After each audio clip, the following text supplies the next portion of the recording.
Good morning, people on YouTube. I'll just get ready today kasi pupunta ako sa seat cover shop kasi pinapaayos ko yung seat cover ng sasakyan ko. Yung nakaraan, nagpalit ako ng tires, like 2 tires. And nagtaka ako kasi bago pa lang yung tires na yun and agad siyang nasira. It's because guys, may sira yung shock absorber. Hindi pantay yung, kumbaga hindi pantay yung kain ng goma. Kaya agad siyang napudpod and pinalitan ko siya agad. Basically, hindi ko masyadong ginagamit yung Mustang ngayon. Pero I need to go doon sa appointment niya for seat cover kasi ang tagal na nun.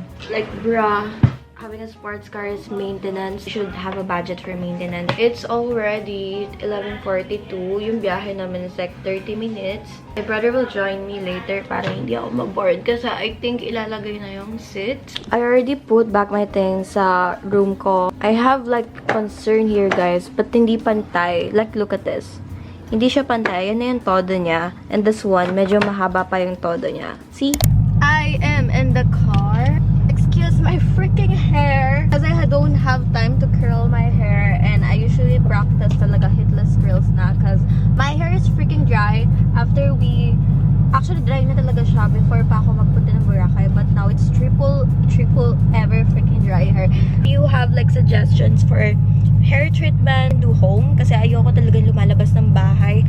Hindi talaga ako lalabas ng bahay ngayon kasi wala lang talaga akong choice because I need to go for the seat cover na. And sobrang tagal na kasi noon. Kaya, yep, that's it.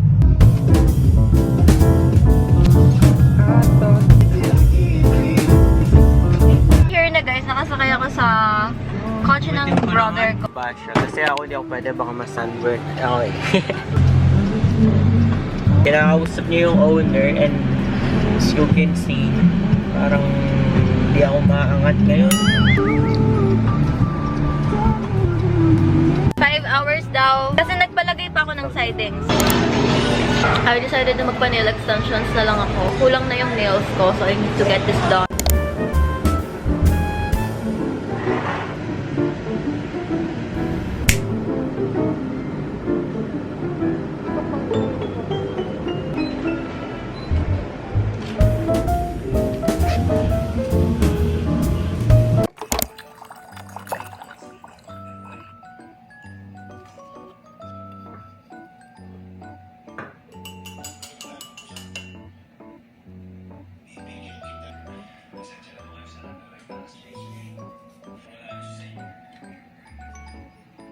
I haven't removed my makeup last night. Yung nap ko naging 10 hours because makeup remover. Nakatulog ako kahapon ng 5 p.m. girl. After the plenary, inantok ako ng sobra. Kaya nagpa-uwi agad ako. And then, I woke up today at 4 a.m. Right now, it is 5 a.m. I was planning to take a nap lang kasi nga, last night, manonood sana kami ng Final Destination. Kaso nga, nakatulog ako. And sobrang tuloy-tuloy yung sleep ko. Hindi na lang ako nagising. Kaya finally, morning na. I'm gonna show you guys my morning routine today. I miss doing this kind of videos. This is where I started, is doing routines on YouTube. Very realistic lang tayo ate kasi ayoko naman magpanggap sa inyo na nag-workout ako every morning kasi hindi naman talaga. Basically today, alam niyo naman na may plan kasi ako, diba talaga, na mag-decorate ng room ko and some of our decorations is nakarating na kaya I'm very excited but I will do my skincare muna. So, I already washed my face and do my hygiene thingy. I have my coffee here. Usually, pag morning talaga, nagja-journal din ako. Just to be honest with you, ngayon lang ako nagising ng ganito kaaga na walang gagawin throughout the day. As you know naman recently that sobrang nag-focus talaga ako on my school because you know, this girl is graduating.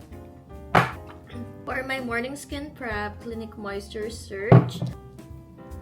This is so sulit for me because literally ganito na siya kalaki. Tapos naglala siya sa akin ng like almost a year.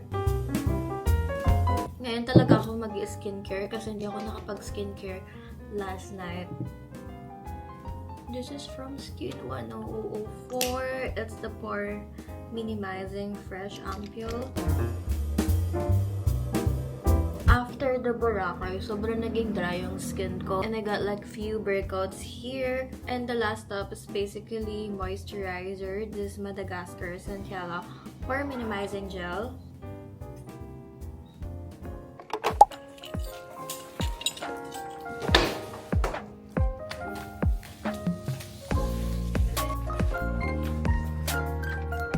Done guys, nakalagay na sila dyan. But the problem is, I don't know how to stick this sa wall. Nagpabili ako sa brother ko ng parang mga double-sided tips. But the problem is, I don't wanna ruin this wall. My bro helped me doing the curtain rod. Pero kulang pa ako ng isang rod. We already stick the canvas sa wall. Right now, kulang pa kami ng curtain rod. Kaya yan muna yung malalagay. You know what? I'm gonna eat first guys. Kasi hindi pa ako kumain. Thank you, brother! May darating din ako kasi mamaya na bisita, which is yung gumagawa ng kotse ko. Pinakustomize ko kasi yung car ko. That's why bake over. This is literally... Kalimutan yung isang ano.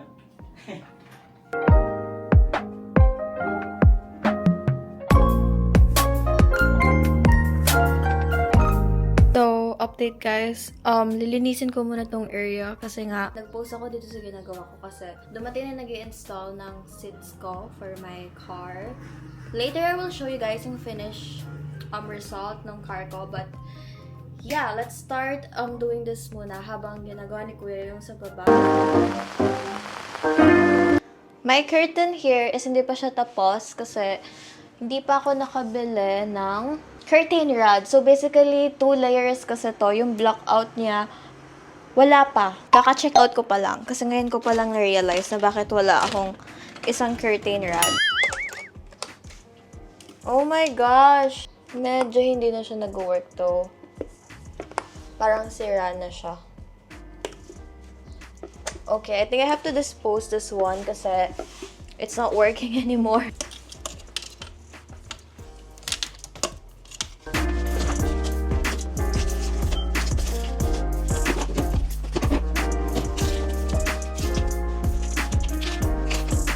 Lalagay ko lang yung stocks ko here. Next kong lilinisin is my vanity area. As you can see, ang dumi-dumi din niya.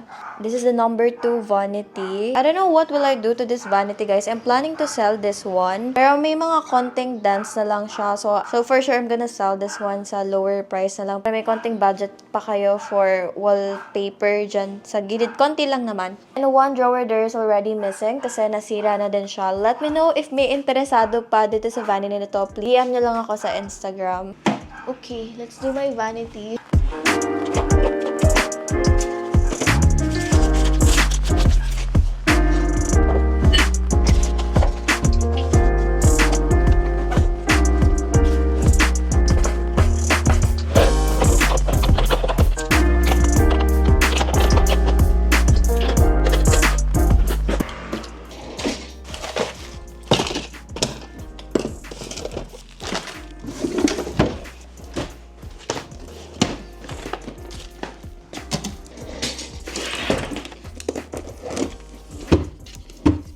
Tapos na po ba? Tapos po, ma'am. Okay po. Okay, screenshot. Okay, sige. Thank you po. I guess multitasking is not for me.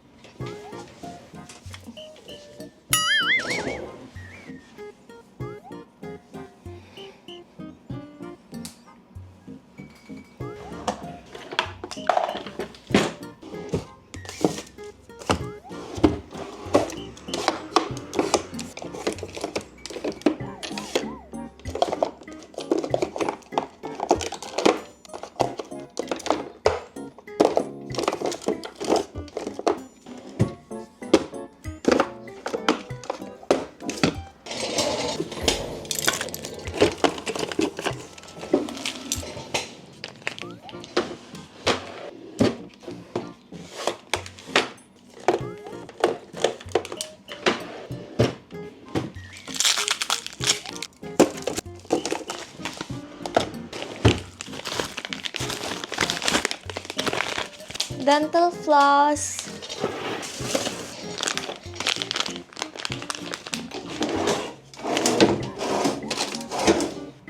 couple products. The diffuser's oil. Oh, I have this one, yung pampabangon sa cars.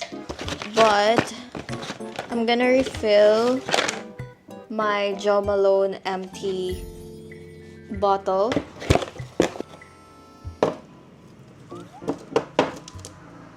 This is so cute, guys. It's like mini. So, instead of buying another Jo Malone diffuser, maglalagay na lang ako ng refillable. Because this is so expensive. So I think pwede na to, guys. It smells really good. Gonna take is to transfer all this. I also have diffusers here from Airwell as well. I'm gonna stock them in my organizers.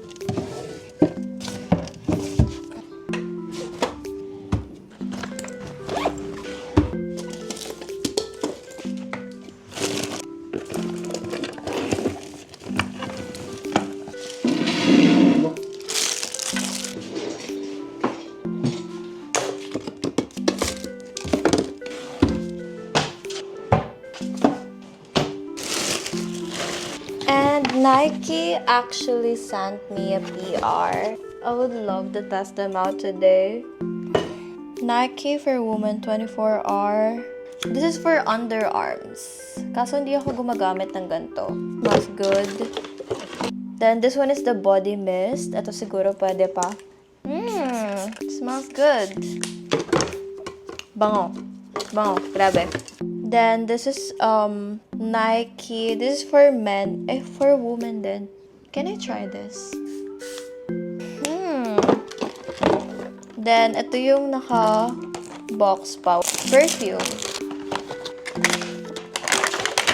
Oh, it's a glass. Smells really woody scent. Not too feminine and not too manly. It's just there. Sakto. It's good. Parang citrusy, fresh, bagong ligo siya. It's very musk scent. I love it. Thank you so much, Nike.